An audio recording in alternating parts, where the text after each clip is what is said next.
आज Pune municipal corporation मध्ये आम्ही अनेक पुण्याचे प्रश्न मांडण्यासाठी इथे आलेलो आहोत. सगळ्यात महत्वाचा विषय म्हणजे आजच्या सगळ्या वर्तमानपत्रात बातम्याही आल्या, तुम्ही चॅनल्सवर गेले 2 दिवस दाखवताय की पुण्याची जी प्रभाग रचना आहे त्याच्यामध्ये सगळीकडेच अस्वस्थता आहे. म्हणजे सत्तेमध्ये काही पक्षांनाही अस्वस्थता आहे असं तुमच्या चॅनलवर आणि आजच्या वर्तमानपत्रात आलेलं आहे. त्याच्यामुळे आमची एवढीच मागणी आहे की जे काही व्हावं ते पारदर्शकपणे व्हावं. कुठल्याही राजकीय दबावामध्ये कुठल्याही सरकारी यंत्रणे येऊ नये. हा देश कायद्याने चालावा, संविधानाने चालावा, कुणाच्याही सोयीनी आणि मनमर्जीनी चालू नये. आणि हे सगळं वर्तमानपत्र आणि चॅनल्सवर आलेल्या बातम्याचा आढावा घेतला आम्ही. काही लोक जे चॅनल्सवर दिसते त्यांना आम्ही फोनही केले, माहितीही घेतली आणि ती सगळी माहिती घेऊन आम्ही इथे आलेलो. कमिशनरांनी आम्हाला सांगितलं तुमच्या ज्या काही हरकती आहेत त्या 4 तारखेपर्यंत तुम्ही मांडाव्या. अनेक लोकांचे असं मत आहे की अनेक उत्सव आहेत पुढचे काही दिवस, त्याच्यामुळे वर्किंग डेज कमी राहत आहेत. त्यामुळे आम्ही इलेक्शन कमिशनला विनंती करणार आहोत की जर शक्य असेल तर 10 तारखेपर्यंत हरकती घ्यायला दिवस वाढवावे. कारण का सगळेच आता उद्या 2-4 दिवस, 1.5 दिवसाचा गणपती, या सगळ्यामध्ये उत्सवात सगळेच व्यस्त असतात. सगळ्यांच्या घरी गणपती बाप्पा विराजमान होतील. उद्या रात्री, परवा सकाळपासून पूजा सुरू होतील. त्यामुळे आमची विनंती आहे इलेक्शन कमिशनला, आम्ही पत्रही आज देणार आहे की हरकती वाढवण्यासाठी, कारण का प्रचंड हरकती आहेत. अनेक वॉर्ड तोडो फोडो केलेले आहेत. त्याच्यामुळे एखादं गाव जे खरं ह्या वॉर्डमध्ये असलं पाहिजे ते लांब टाकून दिले. मतदार यादीतले घोळ हे तुम्ही सगळे तुमच्या चॅनलवर पाहतातच आहे आणि वर्तमानपत्रात बातम्या येतात. त्याच्यामुळे या सगळ्या परिस्थितीमध्ये इलेक्शन कमिशनला आमची विनम्र विनंती आहे, एक तर नियम कायद्याने सगळे प्रभाग झाले पाहिजे आणि 2 नंबर 10 तारखेपर्यंत कृपा करून आम्हाला वेळ वाढवून द्या. कारण का हा गणेश उत्सवाचा खूप मोठा उत्सव आपल्याकडे आहे जो आपल्याला साजरा करायचा आहे. त्याच्यात थोडासा वेळ या सगळ्या जे इच्छुक आहेत त्यांना सगळ्यांना मिळावा. आणि मला असं वाटतं ही वेळ एक कार्यकर्त्यांचं इलेक्शन आहे, त्याच्यामुळे सगळ्यांनीच कार्यकर्त्यांच्या मागे ताकदीने उभं राहायला पाहिजे, कुठलाही पक्ष असो. म्हणजे महत्वाचं इलेक्शन आहे, उशिरा का होईना होत आहे, त्याचं मी स्वागत करते, पण तो पारदर्शकपणे व्हावं. कॉपी करून पास करण्यात काय मजा नाही. हा पहिला मुद्दा. दुसरा मुद्दा, धायरीचा एक डीपीचा खूप मोठा प्रश्न प्रलंबित आहे, तो त्याच्यावर चर्चा झाली. संपूर्ण पुणे शहरामध्ये होणारा प्रचंड ट्रॅफिकचा त्रास, कात्रज चौकामधला ब्रिज अजून पूर्ण नाही झाला, असे अनेक हे मुद्दे. नवीन जी गावं घेण्यात आली त्यांच्या अनेक सोयींचे प्रश्न आहेत. त्याचबरोबर आसावरी जगदाळे या कुटुंबावर आता जवळपास 4-5 महिने झाले असतील, 100 दिवसाहून जास्त झाले. महाराष्ट्र सरकारने शब्द दिला होता की आसावरी जगदाळेला ते नोकरी देतील, सगळ्यांनाच द्यायचा शब्द दिला होता. आता त्या नोकरीचं पुढे काय झालं तर ती फाईल पुण्यातून मुंबईला गेलेली आहे. ती युडी डिपार्टमेंट मध्ये आहे. युडी सेक्रेटरीशी पण मी आताच बोलले. त्यांचं म्हणणं आहे की ती 1-2-4 दिवसात त्यांनी शब्द दिला की आठवड्याभराच्या आत ते ती प्रोसेस करून परत पुण्याला पाठवतील. म्हणजे आम्ही रेग्युलरली या गोष्टीचा फॉलोअप करतोय. पण आसावरी जगदाळेला आणि पेलगाम मध्ये जी कुटुंब उद्ध्वस्त झालेली आहेत त्यांना जो नोकरीचा शब्द महाराष्ट्र सरकारने दिलाय, आमची विनंती आहे की हा पाळावा. कारण का खूप दिवस झालेले, त्या प्रोसिजर मध्ये नका अडकू या कुटुंबाला. आधीच ती कुटुंब उद्ध्वस्त झाली आहेत. त्यातून तुम्ही अधिकाऱ्यांनी सांगितलं की हो आम्ही नोकरी देऊ, कधी देणार ही नोकरी? त्यामुळे या आसावरीचाही विषय सविस्तर चर्चा झाली. आता मुंबईला आम्ही त्याचा फॉलोअप करू पुढचे आठवडाभर.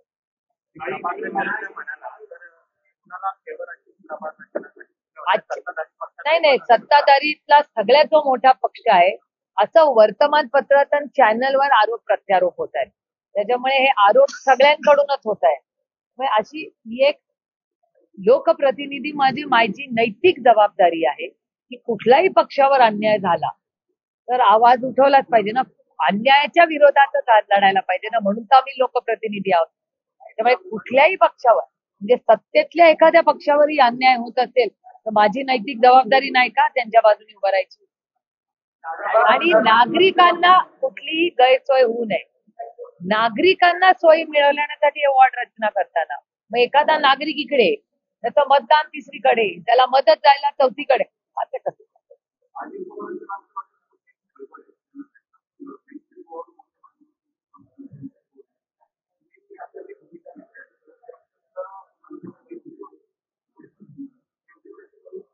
त्यांच्यासाठी अहो एकटे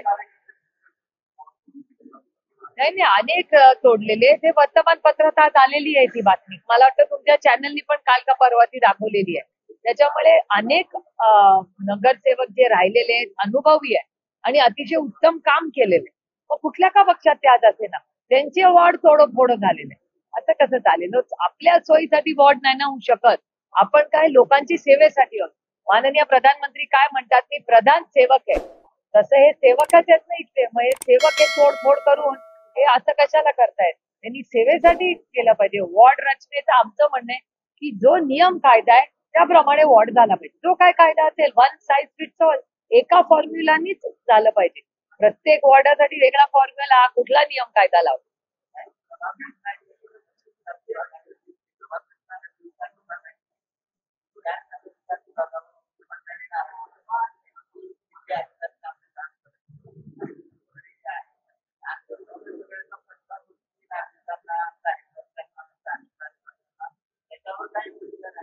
नाही नाही, तुमचं म्हणणं अगदी बरोबर आहे. तुमच्याच चॅनलवर मी आज पाहिलं की माननीय मुख्यमंत्र्यांनी त्यांच्याच सरकारमधल्या एका डिपार्टमेंट बद्दल प्रचंड नाराजी व्यक्त केली, असं चॅनलवर सांगण्यात आलं. तर आम्ही तर कोणी काय मीटिंग मध्ये नव्हतं. तुम्ही जे रिपोर्ट केलं त्याच्यात माननीय मुख्यमंत्र्यांनी नाराजी व्यक्त केली. मी त्याचं स्वागत करते. कारण का, जर चांगलं प्रशासन ह्याच्यासाठी माननीय मुख्यमंत्री करणार काय? नुसती नाराजी त्यांनी दाखवली, हे चांगली गोष्ट आहे. मी त्याचं मनापासून स्वागत करते. पण व्हॉट नेक्स्ट? पुढे काय? हो अर्थातच. काल भुजबळ साहेब पण म्हणले कारवाई करा. सगळीकडेच दिसतंय असं.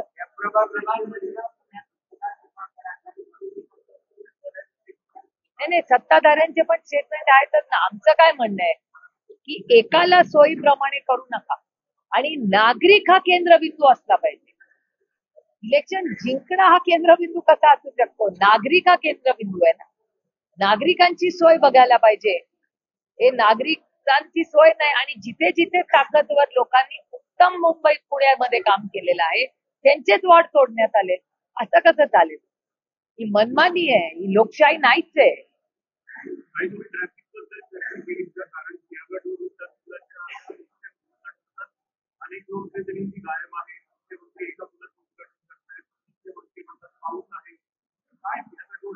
नुसतं एका ब्रिजनी नाही ना प्रश्न सुटत.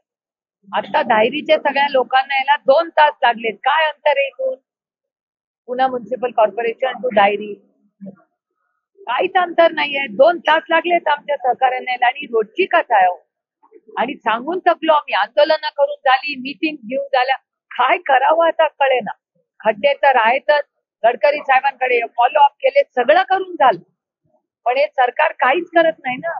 दुर्दैव आहे की हे सरकार प्रोडक्टिव्ह काहीच करत नाही. नुसते पक्ष फोडा, घर फोडा, आता वॉर्ड पण फोडा. सगळं फोडाफोडीचं राजकारण एवढंच करतात. सत्तेमध्ये येऊन बसल्यावर तुम्ही करणार काय लोकांसाठी? भरडला जातोय सर्वसामान्य पुणेकर. त्याच्यात आपण सगळेच आहोत. आपण नागरिकही आहोत ना. तुम्हाला पण कळतं ना आता किती त्रास होतो मला सांगा. खड्ड्यांचं केवढं मोठं रिपोर्टिंग तुम्ही सगळे करताय. हे दुर्दैव आहे की एवढा टॅक्स आपण भरतो, एवढी मोठी सत्ता त्यांना आहे, पण त्याचा सर्वसामान्य माणसाच्या आयुष्यात काहीच बदल होत नाही, कुठलीच सुधारणा होत नाहीये. आणि टॅक्स काय कमी होत नाही, टॅक्स वाढतच चाललाय, महागाई वाढतच चालली आहे, बेरोजगारी वाढत चालली आहे. भलं कुणाचं होतंय? हा एक मोठा प्रश्नच आहे ना.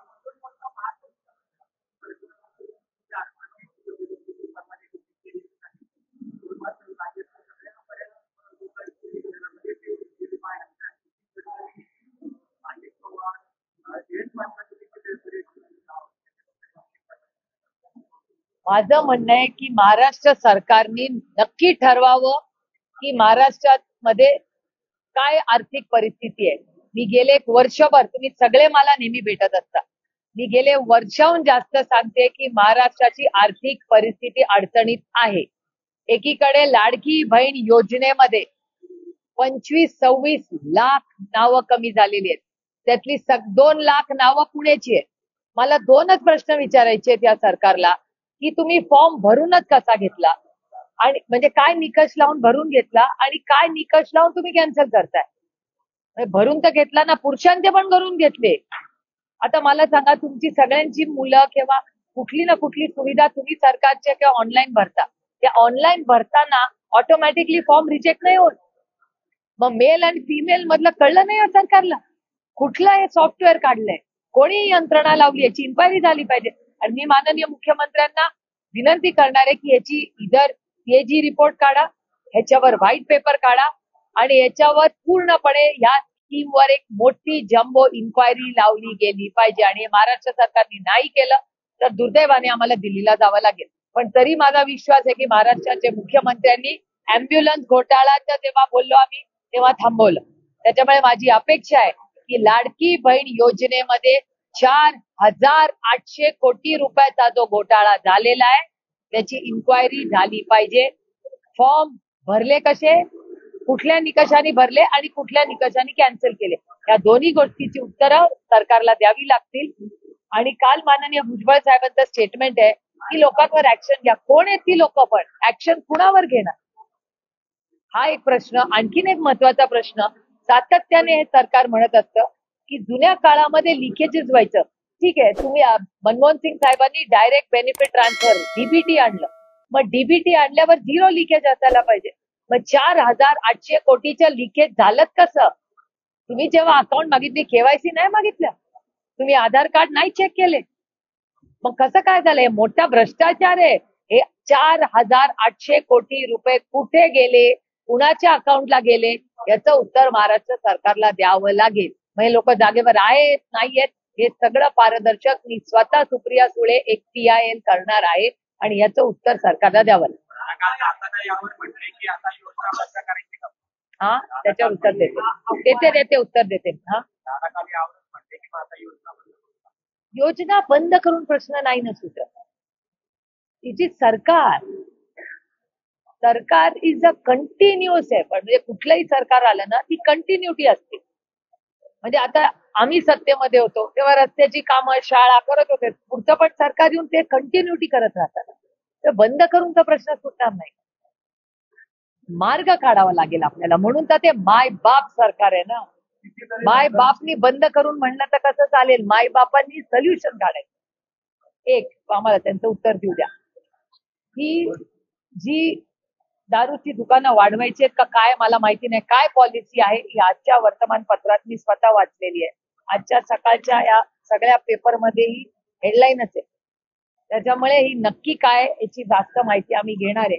एकीकडे लाडकी बहीण योजनेबद्दल सातत्याने हे सरकार म्हणतं बहीण लाडकी आहे, आणि मग दारूची दुकानं जर वाढणार असतील तर कसं चालेल? हिंजवडीमध्ये शाळेच्या समोर दारूचं दुकान होतं. फार कष्ट करून कलेक्टरांचे मी जाहीर आभार मानते की कलेक्टरांकडे फॉलोअप केल्यावर ते शाळेच्या समोरचं दुकान बंद झालं हिंजवडीला. पण माझं म्हणणं, परवाना दिलाच कसा शाळेच्या समोर? कलेक्टरांची मदत बंद करायला झाली, पण शाळेच्या समोर या देशामध्ये शाळेच्या जवळ सिगरेट, तंबाखू आणि दारूचं दुकान देता येत नाही. हा सुप्रीम कोर्टाचा निर्णय आहे. मग त्याची अंमलबजावणी होत कशी नाही?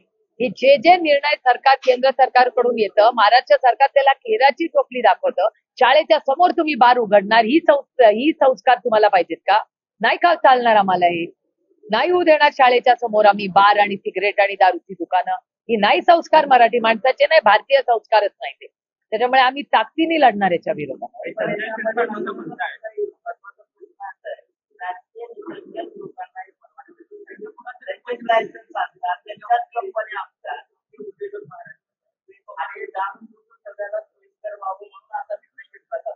हे बघा, याचं उत्तर मला माहिती नाही, पण जरूर ते जेव्हा तुम्हाला भेटतील हा प्रश्न तुम्ही जरूर विचारा. आणि तुमच्या वतीने मीही सरकारला विचारेन, 100% मी सरकारला विचारेन की अशी एक भावना आहे. आणि आजचा आर्टिकलच आले आणि त्याच्यात डेटाच आलाय. त्याच्यामुळे जरूर तुमच्या वतीने समाजामध्ये जर या विषयाची अस्वस्थता असेल तर एक लोकप्रतिनिधी म्हणून माझी नैतिक जबाबदारी आहे की महाराष्ट्राच्या मुख्यमंत्र्यांपर्यंत ही बातमी पोहोचवली पाहिजे की समाजामध्ये असे विचार आहेत, समाजामध्ये अस्वस्थता आहे, महिलांमध्ये अस्वस्थता आहे. हे मांडण्यासाठीच तर मला लोकांनी निवडून दिले.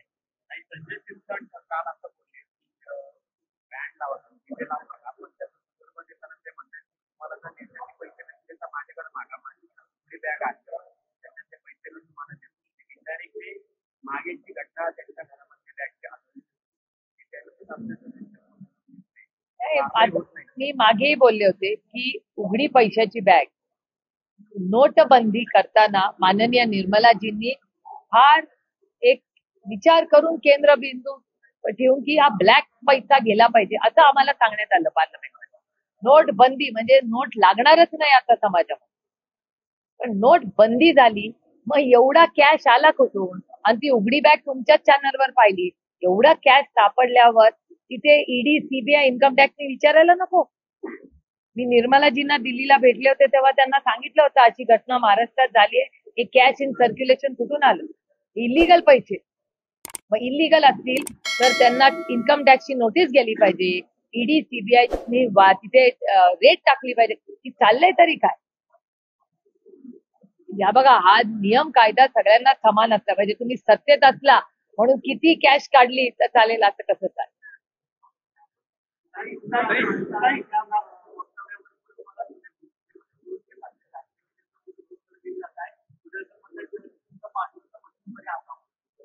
हे बघा ही लोकशाही आहे, प्रत्येकाला बोलायचा अधिकार आहे आणि टीका करायचा लोकशाहीमध्ये त्यांना अधिकार दिला आणि मी लोकशाहीवर विश्वास ठेवते. अधिकार आहे त्यांना.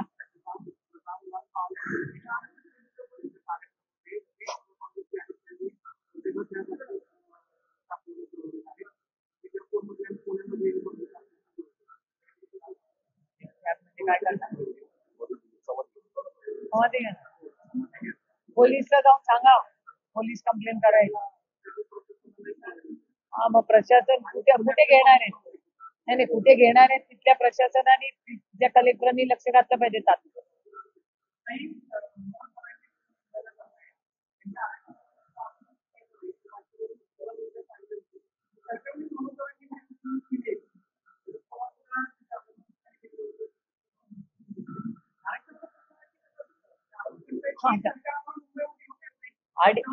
अडीचशे आमदारांचं जे सरकार आहे ना काय त्याचं महायुतीची एवढी ताकद आहे ते सोडवतील हो हे लगेच. एवढी मोठी त्यांच्याकडे 2/3 जास्त मेजॉरिटी आहे. ते आरक्षणाचा मुद्दा सोडवतील ना. एवढी ताकद आहे ना. लोकांनी एवढ्या विश्वासाच्या नात्याने त्यांना मतदान केलंय तर मग त्यांना मार्ग काढावाच लागेल. आता हा प्रश्न मला विचारायचे जे सत्तेत येतात. माननीय मुख्यमंत्री तर दर आठवड्याला पुण्यात येतात. आता दर आठवड्याला मुख्यमंत्री असतातच. त्यांची भेट घ्या आणि विचारा, ते माझ्यापेक्षा जास्त चांगलं मार्गदर्शन करतो. हा हा मग सरकारला विचारा ना. मुख्यमंत्री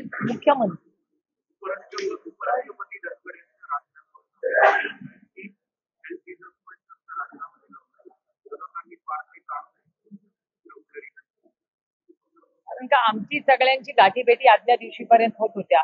सकाळीही अनेक विरोधी पक्षाचे लोक त्यांच्याकडे नाश्त्यालाही गेले होते. त्याच्यामुळे नंतर काय वेगळं झालं तरी आम्हाला माहिती नाही. आणि आम्ही सगळ्यांनी अनेक वर्ष त्यांनी सहकार्य केल्याबद्दल आणि धनखडजी राष्ट्रवादी काँग्रेस पक्षातच होते स्थापनेवेळी. त्याच्यामुळे आम्हालाही काळजी वाटल्यावर आम्ही फोन जेव्हा केला तेव्हा नॉट रिचेबल आहे. फॅमिली पण नॉट रिचेबल आहे, तेही नॉट रिचेबल आहे. त्याच्यामुळे माहिती नाही बाबा, काहीच माहिती नाही. म्हणजे ते राऊत साहेब म्हणतात त्याच्यात तथ्य आहे की कुठे ते आम्हाला कुणालाच कळत नाही. त्यांच्या नातेवाईकांनी आम्ही फोन केला, त्यांची मुलगी जावई काय कळतच नाही कुठे.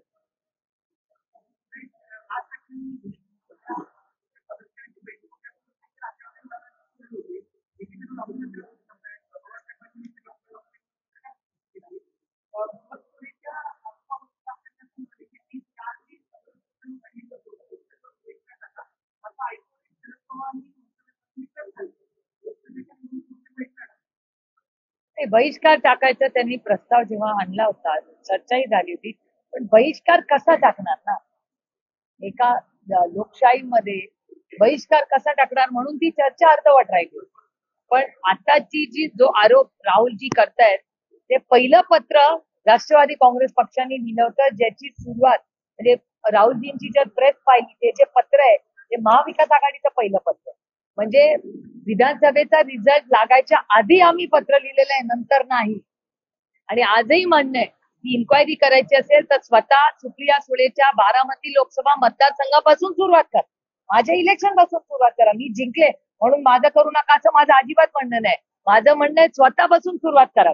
माझ्या मतदारसंघापासून सुरुवात करा.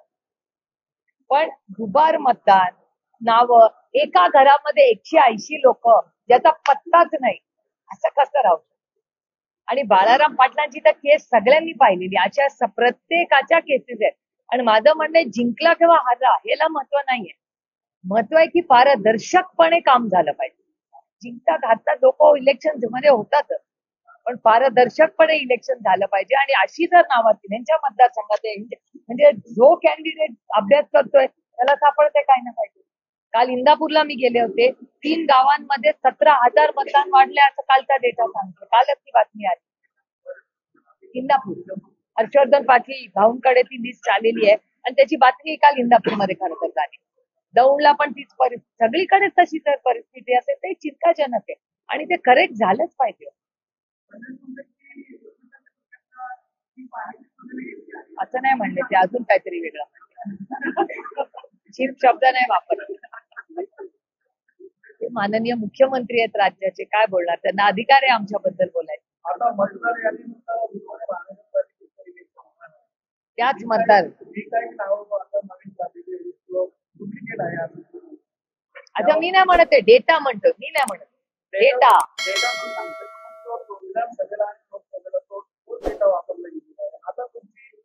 आमचं म्हणणं आहे की दुबार मतदार कोणीही करू नये. तुम्हाला एक मतदान, मला एक मतदान, प्रधानमंत्र्याला एक मतदान. आणि आपल्याला भारतरत्न डॉक्टर बाबासाहेब आंबेडकरांनी आपल्याला संविधानाचा अधिकार दिलाय ना, मग त्या संविधानाप्रमाणे हा देश चालला. जर एक मताचा अधिकार तुम्हाला आहे, मला, प्रधानमंत्र्यांना आहे, सगळ्यांना आहे. तुमच्या कॅमेरामध्ये आपण नागरिक आहोत ना, प्रत्येकाचा नागरिकाचा अधिकार. प्रॉब्लेम आहे बोरमध्ये पण लोक मतदान करतात नगरपालिकेला महानगरपालिकेमध्ये मतदान करतात. या नावाबद्दल आपण काय नाही सगळी, माझं म्हणणं आहे इलेक्शन कमिशननी काय सांगितलंय, एकाच ठिकाणी नाव असलं पाहिजे असं इलेक्शन कमिशन म्हणतं ना. आणि एवढं तंत्रज्ञान आहे ना आता, तंत्रज्ञानातून डुप्लिकेशन काढणं. आता तुमच्या कॅमेरामध्ये डुप्लिकेट फोटो आले तरी ते स्कॅन ते कॅमेरा करते, तर नाव करायला काय प्रॉब्लेम.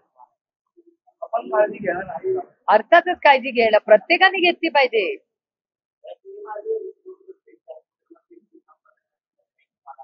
नाही मी रेग्युलर फॉलोअप करते त्या रस्त्याचा. माझ्या 10 मीटिंग झाल्या असतील त्या रस्त्याच्या विरोधात. आम्ही एवढंच म्हणतोय की तिथे घरं आहेत, लोक तिथे टॅक्स भरतायत, याचा अर्थ ती लिगल आहेत की नाही. आमचं म्हणणं आहे फक्त 50 मीटर लांबून रस्ता घ्या, एवढंच आमचं म्हणणं आहे. आम्ही काय फार रूट बदला म्हणत नाहीये. फक्त 50 मीटर ती शाळा जाते, त्याच्यात लोकांची, गरीब कष्ट करणाऱ्यांची घरं आहे. आणि जर तिथे रूट होता तर महिनी टॅक्स कसा घेतला. हे सगळे तिथे विजेची बिलं भरतात, पाण्याचा टॅक्स भरतात. मग जर हे इलिगल असेल तर का पैसे घेतले लोकांकडून. आणि 1-2 महिने नाही, वर्ष टॅक्स घेताय तुम्ही त्यांच्याकडून. मग आता कशी घरं पाडणार, शाळा कशी पाडणार, याचा विचार सरकारने आधी करायला पाहिजे होता.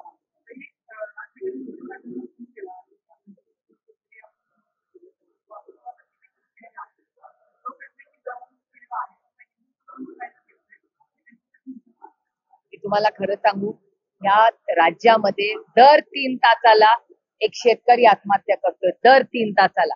हे माझं स्टेटमेंट नाहीये, मकरंद आबा पाटील जे या सरकारमध्ये मंत्री आहेत त्यांचं स्टेटमेंट आहे की दर 3 तासाला एक शेतकरी या सरकारमध्ये आत्महत्या करतोय.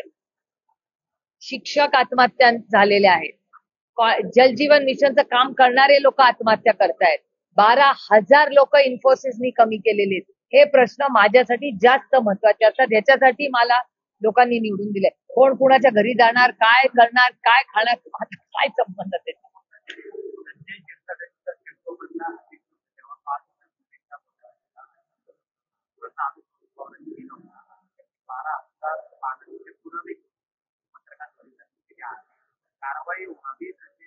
अर्थातच व्हावी, अर्थातच व्हावी. भ्रष्टाचार मुक्त भारत, आठवतात ना तुम्हाला ती सगळी भाषणं. महाराष्ट्रामध्ये ज्यांच्यावर आरोप केले आज सगळे कुठे आहे. कुणाच्या इन्क्वायऱ्यांचं काय झालं, कुणाचे कागद श्रेडर मध्ये टाकण्यात आले. तुमचा थोडासा डेटा काढा गेल्या 5 वर्षाचा, तुम्हाला कळेल. वॉशिंग मशीन म्हणतो आम्ही, उगीच म्हणत नाही आम्ही. चला, थँक्यू.